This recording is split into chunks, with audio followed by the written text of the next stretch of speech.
My billionaire ex did a DNA test and found the 3 children I hid from him for 9 years. I never imagined that a single email notification would destroy the fortress I'd spent 9 years building.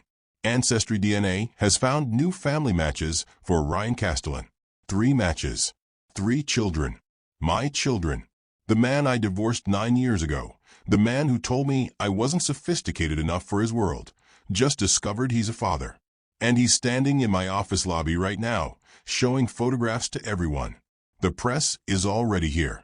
Have you ever kept a secret so big that its revelation could destroy everything you built? Stay with me, because this story gets wild. But before we dive in, hit that like button if you're ready for a story about betrayal, redemption, and second chances. And subscribe, because you won't want to miss how this ends. The call came at 9:47 a.m. on a Tuesday. My assistant burst through my office door, something she'd never done in 4 years. Natalie, there's a situation. A man is demanding to see you. He's showing people photographs of 3 children. He's telling everyone they're his. My blood turned to ice. Ryan Castellan, my ex-husband, the father my children had never known. My phone vibrated. Unknown number. Natalie. His voice was rough with emotion I'd never heard from him. We need to talk. Now. How did you? A DNA test. I did a simple ancestry test 3 weeks ago. Instead, I found 3 genetic matches. 3 children. 9 years old. Born in Brooklyn. His voice cracked. Our children, Natalie. The children you never told me about. Through the phone, I could hear chaos. Voices. Camera clicks. My private life was being exposed in real time. I called their school, he continued, voice sharp. Father unknown. You listed their father as unknown. I'm coming up, he said. And Natalie? I've already contacted my lawyers. I've filed for custody rights. You kept my children from me for 9 years. That ends today. The line went dead. 9 years. 9 years since I'd heard him say my name. The elevator chimed. And there he stood. God, he was still devastating. 6'2" of controlled power in a charcoal suit. Salt and pepper hair. Those penetrating gray eyes that had once looked at me like I was a failed investment. You need to leave. I forced steel into my voice. At 36, I was no longer the insecure 27-year-old girl he'd discarded. Leave? I just discovered I have 3 children, and you think I'm going to walk away? You're good at walking away, I said coolly. As I recall, you perfected it 9 years ago. Don't what? Don't remind you that you ended our marriage because I embarrassed you? Because I didn't know which fork to use at the Met Gala? Because my mother wore jeans to the opera. You chose to hide my children from me. I chose to protect them from a father who might look at them the way you looked at me, like we were investments that didn't meet specifications. The words landed like physical blows. Now, if you're wondering how we got here, drop a comment below. Team Natalie or Team Ryan? Because what I'm about to tell you will change your answer. Tell me about them. His voice dropped, became vulnerable. Please. And despite everything, I found myself talking. Mira is brilliant. 9 years old and already exhausted the math curriculum. She sees patterns in everything, wants to be a mathematician or cryptographer. Jacob is an engineering prodigy, constantly building bridges from toothpicks that can hold incredible weight. He understands physics in ways that amaze his teachers. And Lily, she's an artist. She sees the world in colors most people never notice. She's writing graphic novels about families that don't fit traditional molds. I missed all of it. His voice was hoarse. 9 years. First steps. First words. Everything. Yes. You did. Why? Why didn't you tell me you were pregnant? And there it was. The question that required me to excavate the worst night of my life. Do you remember the night before you asked for a divorce? The Kingston Foundation Gala. I saw him go still. If you want to understand why I kept your children from you, you need to remember who you were. 9 years ago. Manhattan. The penthouse that never felt like home. Ryan stood in his office, anger radiating in waves. We'd just gotten home from the gala. Your mother wore denim to a black tie event. She didn't know, I said quietly. She's never been to New York. She didn't understand. You should have known better than to invite her at all. The words hit like a slap. My mother, the woman who'd raised me, worked double shifts to help pay for my architecture degree, wasn't good enough for his world. That's cruel, Ryan. He sipped his scotch, perfectly steady. It's honest.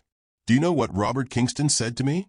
He asked if I was running a charity program for the culturally disadvantaged. You're a brilliant architect, I'll give you that. But you don't understand the social architecture required to operate at my level. Perhaps that's the only metaphor you'll understand. He swirled his scotch.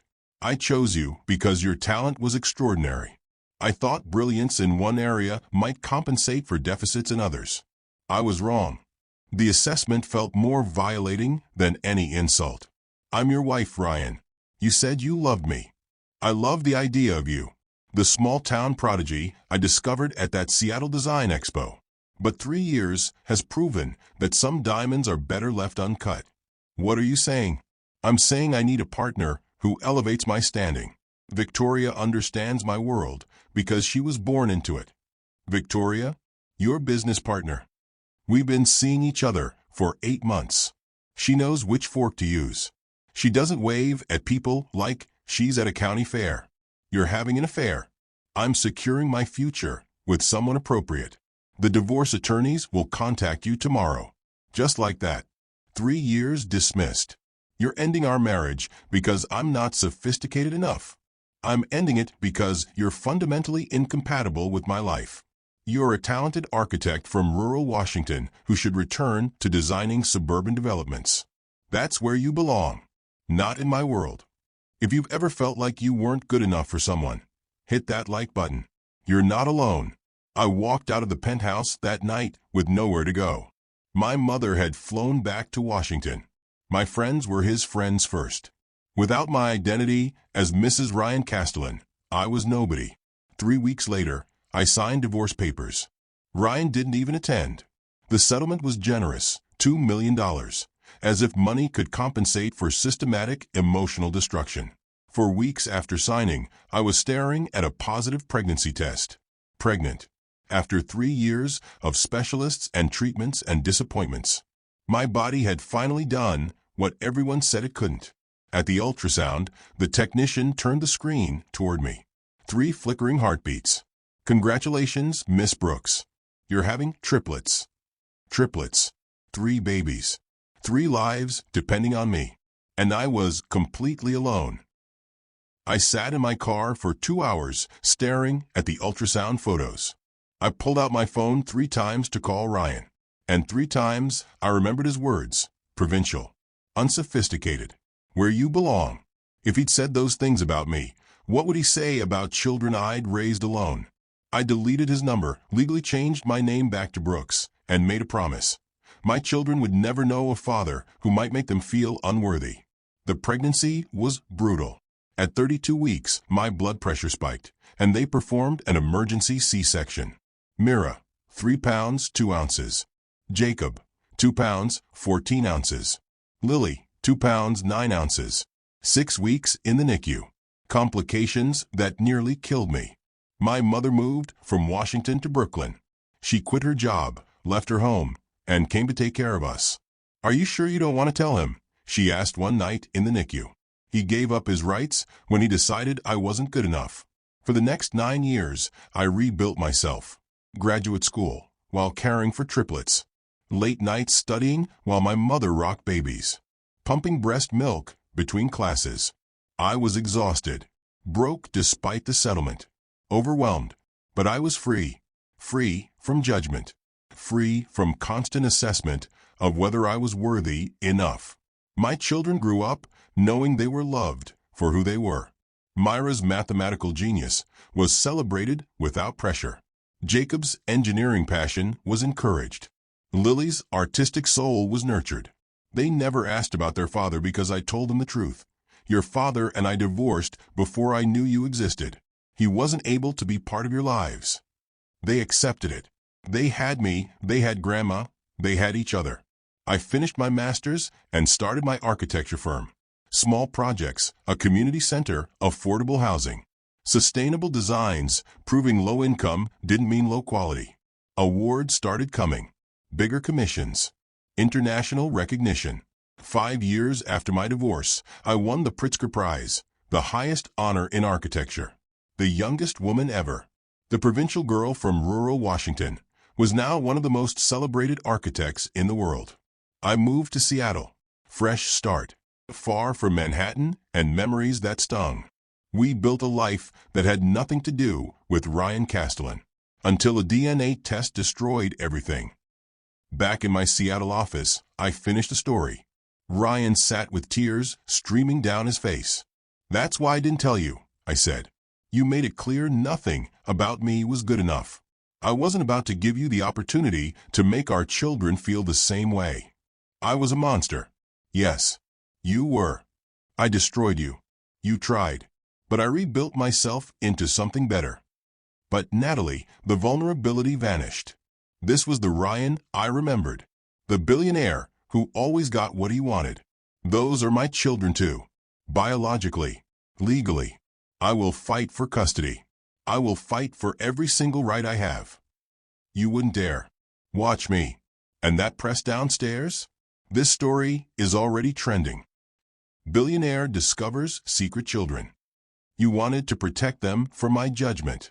Now you'll have to protect them from the world's. He left, and I collapsed, shaking. The door clicked shut, the sound echoing in the sudden silence of my office. The ghost of his anger, his pain, his righteousness still hung in the air. My hands trembled as I pressed them flat against the cool surface of my desk, trying to anchor myself. He's not going to stop. The thought was a cold, sharp blade slicing through the last of my defiance. I had built a fortress around our lives, brick by brick, with my own sweat and tears. For 9 years, its walls had held. But with one DNA test, he had laid siege to it, and he had the resources to burn it all to the ground. I thought of Mira, her brow furrowed in concentration over a complex equation. Of Jacob, his hands carefully balancing a toothpick bridge. Of Lily, lost in a world of her own colors. Their world was one of logic, creativity, and safety. A world I had fought for. And now I was going to have to tear that world open myself. A legal battle would be a war of attrition.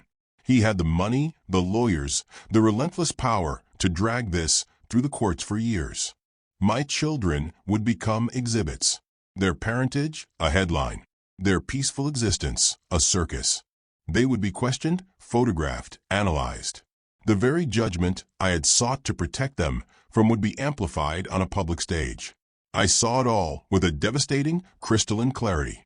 My desire to protect them by keeping him out was now the very thing that would expose them to the most profound harm. A sob caught in my throat, but I swallowed it down. This wasn't about my pain anymore. This wasn't about the man who had shattered me or the wife I used to be. This was about a mother's calculus. The equation was brutal, but simple. On one side, my fear, my pride, my righteous anger. The 9 years of silence I had clung to as a shield. On the other, their peace. Their normalcy. Their chance to just be kids. The variable was Ryan.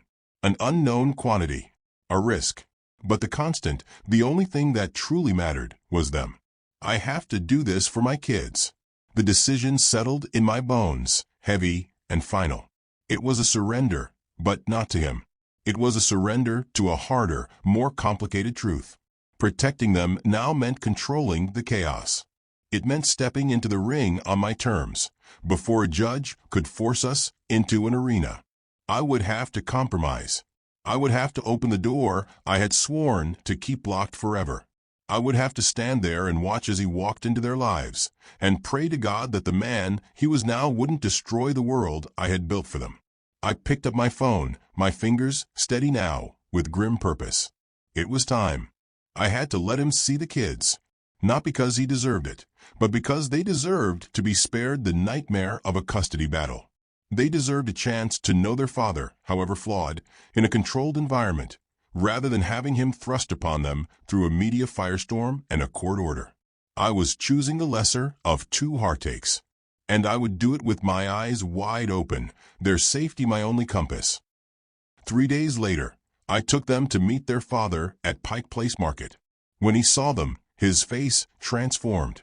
They look exactly like my childhood photos. They look like themselves, I corrected. I have rules. You don't get to judge them. You see them as human beings, or you don't see them at all. I'm not that man anymore. Prove it. The triplets stood in a perfect line. We know who you are, Mira said. Castellan Properties. 5 billion net worth. We researched you. We're thorough, Jacob explained. We gather data. You're the variable, Lily said, sketching in her notebook. We're constants. We've existed your whole life. You just didn't know it. I watched Ryan's face for judgment. Instead, I saw wonder. For 2 hours, Ryan talked with his children. He listened to Myra's theories about fractal mathematics, asked questions about Jacob's bridge designs, engaged with Lily's graphic novels. This Ryan, patient, curious, genuinely interested, bore little resemblance to the man who dismissed me. Why did you divorce, Mom? Mira asked. Ryan looked at me, then back. I made a terrible mistake. I valued the wrong things. Social status. Other people's opinions. I told your mother she wasn't good enough. I was wrong. She was too good for my shallow world. Do you have other children? Jacob asked. No. Victoria and I don't have children. Why not? Because I've known, on some level, that nothing about that marriage was real. It was a performance, not a partnership. That sounds lonely, Lily said with unexpected compassion. It is. As we prepared to leave, Ryan looked at me with intensity. Thank you. They're extraordinary. They are. And they got that way without you.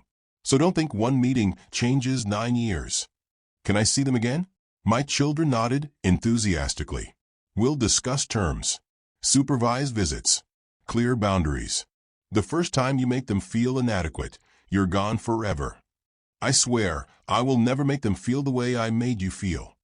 As Ryan walked away, Mira turned to me. He's still in love with you. No, he's not. Mom, I'm not blind. He looked at you like you're an equation he can't solve. The visits became regular. Every Saturday, Ryan met with the children. Always on time. Always prepared with thoughtful questions. Never criticizing. He brought Mira books about cryptography. Sourced materials for Jacob's engineering models. Connected Lily with a professional illustrator. He's really trying, my mother observed. 2 months in, the headline hit, Billionaire Ryan Castellan files for divorce. The statement read, Mr. Castellan has realized his marriage was based on superficial compatibility rather than genuine connection. My phone rang. Ryan. I filed for divorce from Victoria. Ryan. This isn't a grand gesture. This is me being honest about what's been broken for years. Seeing you with the children, I can't pretend anymore. Comment below. Would you give someone like this a second chance? Because Natalie has to make that choice. The children are asking if I can attend Jacob's engineering competition. Is that allowed? I'll discuss it with Jacob. Thank you. And Natalie? I see you now. The brilliant architect. The incredible mother. The strong woman who built an extraordinary life. I was blind before. I'm not blind anymore. 3 months after Ryan discovered the children, his divorce was finalized. Through it all, Ryan was consistently present. Every school event, video calls when traveling. Then those conversations evolved. I've been looking at your sustainable housing project for Portland, Ryan said. The one where funding fell through. What if Castellan Properties funded it? Not as charity, but as legitimate investment. Your sustainable design model is exactly what urban development needs. We started meeting to discuss the project. Our minds aligned in ways that sparked creativity. Your vision for integrated community spaces is transformative, Ryan said over coffee. I need to say something, he continued. I love you. I never stopped. I just lost sight of why. But seeing you now, seeing who you've become, I'm in awe. You can't just expect. I don't expect anything. I know what I destroyed. But I had to tell you, you're the most extraordinary person I've ever known. You said I was provincial, fundamentally incompatible. I was an idiot who valued the wrong things and destroyed the only real love I've ever known. Words are easy, Ryan. You're right. So judge me by actions. I've spent 4 months showing up for our children, supporting your career, respecting every boundary. I'll spend the next 4 months doing the same. And every month after, if you'll let me. I'm scared that you'll wake up and remember all the reasons you thought I wasn't good enough. Natalie, you won the Pritzker Prize. You've revolutionized architecture. You've raised 3 extraordinary children. If anyone isn't good enough, it's me. You hurt me so deeply. I know. And I'll spend the rest of my life trying to make up for that. I need time. Take all you need. I'm not going anywhere. That evening, 3 expectant faces waited for me. Are you going to give him another chance or not? Mira asked. This is an adult decision. Mom, he's our dad, Jacob said. The data suggests he's genuinely changed. 6 months of consistent behavior, meaningful engagement, documented personal growth.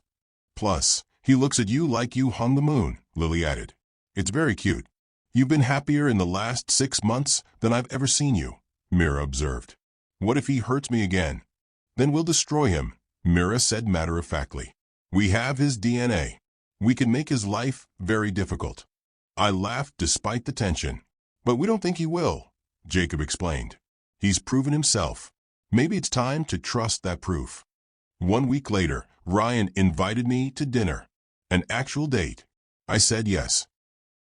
The restaurant was small, intimate, not flashy Manhattan establishments, but a quiet Italian place where locals went for authentic food, not to be seen. You look beautiful. Over dinner, Ryan showed me architectural renderings. My sustainable housing designs, but elevated, expanded. He'd integrated community features that transformed my vision into something extraordinary. I wanted to show you I believe in your work, that I see your genius not as something to control, but to support and celebrate. This is incredible. It's your vision. I just provided the development framework. He moved closer. Give me a real chance. Not supervised visits, but a genuine relationship, built on who we are now. What about when your society friends judge my background again? Then I remind them that my ex-wife is a Pritzker Prize winner revolutionizing architecture while I was throwing champagne parties for people I didn't even like. He touched my hand. I was ashamed of you, because I was ashamed of myself for caring more about appearances than substance. That shame is gone. All I feel now is pride. If I do this and you hurt me again, I won't survive it. Then I'll spend every day making sure you never have to. When he kissed me, it felt like coming home after a 9-year journey. I love you too, I whispered. I hate that I do, but I can't seem to stop. Don't stop. Please don't stop. 6 months later, Ryan proposed. Not with flashy displays or enormous diamonds, but on an ordinary Tuesday in my kitchen while cooking dinner with the kids. I've been thinking about our family, Ryan said. About how 6 months ago I didn't know you existed, and now you're the most important part of my life. He got down on one knee. Will you marry me again? But better this time? Build a life based on substance instead of status, love instead of appearances. The ring was a sapphire, my birthstone. Because this ring is about you, not showing off to people who don't matter. We already voted, Mira said. Unanimous, yes. But it's your decision, Mom. I looked at Ryan, the man who'd broken me, then spent a year proving he'd learned to cherish instead. Yes. We planned the wedding for a year later. Not because we needed time to plan, but because we wanted to do the work, therapy, establishing rhythms as a blended family.